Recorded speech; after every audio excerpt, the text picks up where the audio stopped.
HTML-də siyahılar nədir bilmirsinizsə, bu video tam sizin üçündür.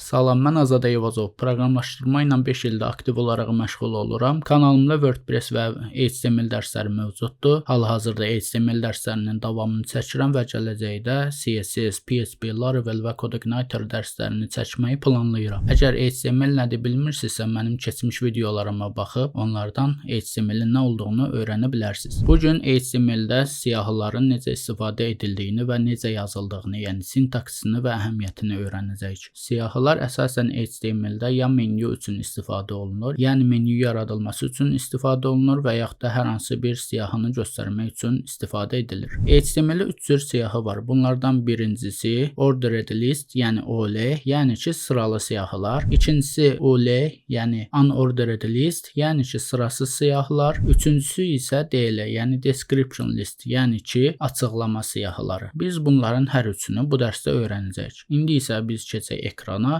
və orada başlayaq praktik eləməyə. Daxil oluruq VS Code-a. VS Code-da biz yeni HTML faylı yaradırıq. Bunun da adını qoyuruq lists. Balaca nə yazım? lists.html. Keçən dərslərdə göstərmişdim. Shift-ə basılı saxlayaraq nidanı, yəni bir knopkasını klikləsək, nida yaranır və buradan sonra da taba bassaq, bizim üçün hazır HTML strukturu vermiş olur. Biz bugün 3 siyahı keçəcəyimiz üçün bunları ayırd eləyə bilməyimizə görə kommentlərdən istifadə etməliyik. Bunun üçün nə etməliyik? Kiçikdir təqi, nida, 2 xətt və qalanını VS Code tamamlayır. Əgər sizdə tamamlamasa, sonradan da 2 xətt və böyüdür işarəsini qoyub bitirə bilərsiniz. Biz birinci ordered list, yəni sıralı siyahılardan istifadə edəcəyimiz, öyrənəcəyimiz üçün buraya yazıram OL və ordered list adını qeyd edirəm. Burada da tərcüməsini qeyd edirəm. OL təqinin yazılışı kiçikdir OL və bitişi də həmçinin bir dənə slash və OL olaraq istifadə olunur. Biz siyahı yarada bilməyimiz üçün OL-nin içində li yazırıq. Məsəl üçün sıralı siyahılardan nə olaraq nümunə göstərə bilərəm? Keçəcəyim dərsləri və keçdiyim dərsləri. Birinci olaraq yazıram ki WordPress. İkinci yazıram HTML.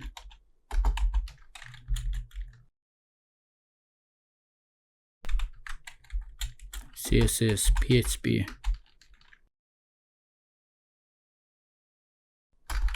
Laravel. Sonda isə CodeIgniter. Başdan ayağa özünüz yazmaq istəmirsinizsə, sadəcə li yazıb taba bassaz, həmin təqləri yaradır VS Code. Deməli, CodeIgniter.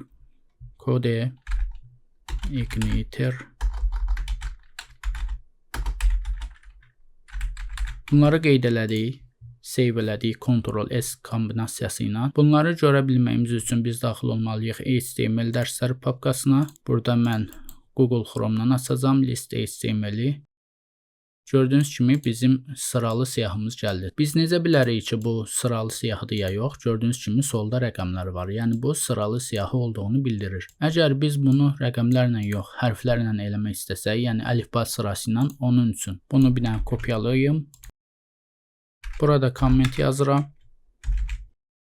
Həmçinin siz də komment yazma qabiliyyətinizi artırmalısınız ki, kodunuz daha oxunaqlı, daha başa düşülə bilən olsun. Deməli, biz burada nəyi qeyd elədik? Daha doğrusu, nəyi eləyəcəyik? Əlifba sırası ilə sıralı siyahını qeyd eləməliyik. Bunun üçün nə edirəm? OL, yəni istədiyiniz şeyi yaza bilərsiniz. Əsas odur ki, başa düşülə bilən bir şey olsun. Əlifba sırası yazıram. Əlifba sırası yazmamız üçün biz type atributundan istifadə edəcəyik. Gördüyünüz kimi VS Code bizə nümunələri verdi. Bir, default olaraq bizə gələn, yəni ki 1, 2, 3, 4, 5 gələn siyahını verir. Biz böyük hərflərlə əlifba sırasında göstərmək istəsək, böyük A yazırıq və A, B, C, D, E, F olaraq gəlir. Onu da həmçinin. Buradakı məlumatların sayı artdıqca, yəni aşağıya düşdükcə o qədər də hərflər artır. Burada böyüyü qeyd elədik, onun üçün də böyük hərflər olaraq qeyd edirəm. İndi bunu kopyalayıram, yapışdırıram. Əlifba sırası kiçik hərflərlə. Kiçik hərflərlə isə kiçik A-dan istifadə edirik. Səhifəni yenilədim və kiçik hərfləri gəlmiş oldu. Bunlardan savayı nələri var? Bunu da kopyalayıram, yerləşdirirəm. Əlifba sırası deyil, artıq Rum rəqəmləri kiçik, yox, böyük. Bunun üçün biz nə edirik? Böyük I hərfini yerləşdiririk. O zaman nə olur? Gördüyünüz kimi Rum rəqəmlərindən gəlir. Kiçik ilə eləmək istəsək, bunu kopyalayıram. Kiçik Rum rəqəmləri. Burada I yazıram. Yəni kiçik I. Yeniləyirəm. Gördüyünüz kimi kiçik Rum rəqəmləri ilə gəlmiş oldu. Məsəl üçün biz 1-dən yox, 5-dən başlamağını istəyiriksə nə edə bilərik? Bunu kopyalayıram. Burada da bir dənə komment əlavə eləyim. OL sıra hansı? Burada qeyd eləyirəm. Burada type-a məsəl üçün 2 yazsaq və yaxud 5 yazsaq sizə gələcəkmi? Gəlməyəcək. Yenə də default olan dəyərlə, yəni type-ı 1 olaraq götürür. Amma ki biz type məsəl üçün 1 qalır, yəni default dəyərdə istəsək bunu da yazmaya bilərik. Aləm dəydi bir-birinə. Biz 5-dən başlamağını istəyiriksə start atributundan istifadə edirik və 5 yazırıq. Gördüyünüz kimi yaxınlaşdırım. 5, 6, 7, 8, 9, 10 olaraq getdi. İndi bunu əgər biz tərsinə çevirməyik, yəni ki 5, 6, 7, 8, 9 yox, 5, 4, 3, 2, 1 eləmək istəsək nə etməliyik? Bunu kopyalayıram, tərsinə sıra olaraq qeyd edirəm. Start 5-dir, amma biz reserved atributundan istifadə edirik. Bunun içinə heç bir dəyər yazmağa ehtiyac yoxdur. Avtomatik olaraq HTML bunu anlayır. Yeniləyirəm. Gördüyünüz kimi 5-dən 10-a kimi yox, 5-dən 0-a kimi gəlmiş oldu. Bunlar bizim ordered list, yəni sıralı siyahılarımızdır. Digər qalan iki şeylər nədir? O iki şeydən birinə keçim. O iki siyahıdan biri UL-dir. Biz burada qeyd eləyirik nəyi? Təbii ki, kommenti. Kommentimizi qeyd eləyirik. Sıralı siyahılar OL ilə qeyd olunurdusa, sırasız siyahılar UL ilə, yəni unordered list olaraq qeyd olunur. Biz burada nə yazırıq? UL bilə bilməyimiz üçün və Azərbaycan dilinə tərcüməsini qeyd edirəm. Sırasız, Azərbaycan dilində yox, təbii ki, ingilis dilində necə yazılır? Unordered list. Bu cür yazılır. Biz indi sırasız siyahı yazmaq istəyirik. Nədir bu sırasız siyahı? İndi göstərəcəm sizə. Məsəl üçün meyvələrdən götürək. Tutaq ki, alma, heyva və sonda nar olaraq qeyd edirəm. Sırasız siyahılar gəldi, düşdü bura. Gördüyünüz kimi bu disklə qeyd olunur. Yəni içi dolu yumru bir maddə. Gördüyünüz kimi bu digərlərindən fərqli olaraq dairə olaraq gəldi. Yəni maddə olaraq. Biz meyvələri sırasız siyahı olaraq qeyd elədik. İndi bunun tayplarını öyrənə bilərik. Unordered listlər sadəcə içi dolu yumru şəklində istifadə edilmir. Bunun üçün biz tayplarına nəzər salmalıyıq. Buna görə yenə bunları kopyalayıram. Sırasız siyahılar yox. Default olaraq disk gəlir. Disk belə yazılır. Type. Disk. Yeniləyirəm. Eyni şeydir, yəni default dəyər disk olduğu üçün heç bir dəyişiklik olmadı. Kopyalayıb yapışdırıram. İkinci type'ımız circle-dır. Bu da circle olaraq qeyd edilir. İçi boş dairə olaraq gəlir. Üçüncü və sonuncu bizim type'ımız unordered listlərdə square-dir. Bilməm düz tələffüz edirəm ya yox. Yəni kvadrat. Kopyalayıram, yapışdıram bura. Save eləyib yeniləyirəm. Gördüyünüz kimi kvadrat olaraq gəldi. İndiyə kimi biz unordered list və ordered listlərin nə olduğunu və həmçində onların type atributlarında nələrin istifadə edildiyini də öyrəndik. Bunlardan əlavə onların iç-içə, yəni struktur nested formada istifadə edilən variantları da var ki, mən indi bunu sizə göstərəcəm. Bunları istifadə eləyə bilməyimiz üçün nə edirik? Məsələn, UL-nin içindən gedim. Types yox, artıq strukturlu nested yazım. Nested siyahılar. Nested siyahılarda biz bunları silirik. Yəni özümüz bir struktur quracağıq. Deməli, meyvələr. Bunun içində OL. Bunun içində yox təbii ki. L-nin içində OL açırıq və bunun içində L açırıq. Meyvələrdən nələr var? Yenə də alma, heyva və nar. Bunu qeyd eləyirəm.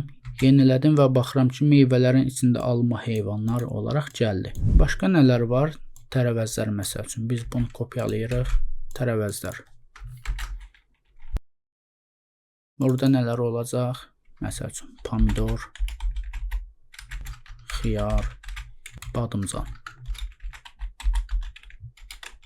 Yenilədim, baxıram. Həmin siyahının içində meyvələr gəldi. Meyvələrin içində alma, heyvanlar, təzən qaydırıq. Bir addım dala tərəvəzlər gəlir. Tərəvəzlərin içində pomidor, xiyar, badımcan olaraq gəlir. Bu nested siyahılar sonsuz dəfə istifadə edilə bilər. Məsəl üçün meyvələr, alma, heyvanlar, bunun içində biri istifadə oluna bilər. Sonra yenə belə artan sıra ilə gedir. Məsəl üçün burada birini test olaraq yazıram badımcanın içində. Testin içində də bir dənə OLE açıram. Bunun içində list, test 2 və s. Gördüyünüz kimi badımcanın altında test, onun da altında test 2 olaraq gəldi. Bu, dediyim kimi, sonsuz sayda istifadə edilə bilir. Bir də qeyd eləyim, bu təkcə unordered list, yəni OLE-lərdə yox, həmçinin də OLE-lərdə də istifadə edilə bilir. Məsəl üçün birini yoxlayaq. Bunu kiçildirəm. OLE, içində li, azad. Bunun içində OLE açıram. Eyvazov. Yox. Li açıram. Onun da içində Eyvazov yazıram. Yeniləyirəm. Gördüyünüz kimi azad. Azadın içindəki birinci maddə Eyvazov olaraq gəldi. Bu da həmçinin sonsuz sayda istifadə edilə bilir. Bizim sonuncu öyrənəcəyimiz siyahı təqi isə DL-dir, yəni description list. Azərbaycan dilinə description listi tərcümə eləsək, belə bir şey çıxır ki, açıqlama siyahıları. Bu əsasən nə üçün istifadə edilə bilər? Mən bunun çox istifadə edildiyini görməmişəm, amma çox güman ki, nə vaxtsa sizə haradasa lazım ola bilər. Mənə hal-hazırda indiyə kimi lazım olmayıb. Bunları əsasən əlaqə, nömrə, e-post ünvanı və s. kimi hissələrdə qeyd eləmək olar. Bunun üçün sizə bir dənə nümunə düzəldəcəm. Deməli, biz yeni bir dənə comment yaradırıq. Burada yazıram DL description list, yəni açıqlama və yaxud təsvir. Burada da təsvir olaraq qeyd edirəm. DL təqinin yazılışı belədir. Bunun içində DT, yəni description term istifadə edirik. Məsəl üçün burada yazırıq telefon nömrəsi. Bunun içində DD yazırıq. DD description definition deməkdir. Yəni ki, təsvirin tərifi, yəni açıqlamanın tərifi. Yəni telefon nömrəsi, bunun altından hansı telefon nömrəsi istifadə ediləcəksə o qeyd olunur. DT-nin açıqlaması, yəni description termin açıqlaması isə açıqlama termini deməkdir. Yəni izah verilən söz, izah verilən hissə. Telefon nömrəsi yazırıq. Burada yazırıq məsəl üçün +994. Biz bunu qeyd elədik. Sonra DT bir dənə də açırıq. Burada yazırıq ünvan. DD yazırıq. Bunun açıqlamasını veririk. Ünvan məsəl üçün Azərbaycan. Və sonuncu olaraq bir dənə də DT açırıq. Burada da e-post ünvanı yazırıq.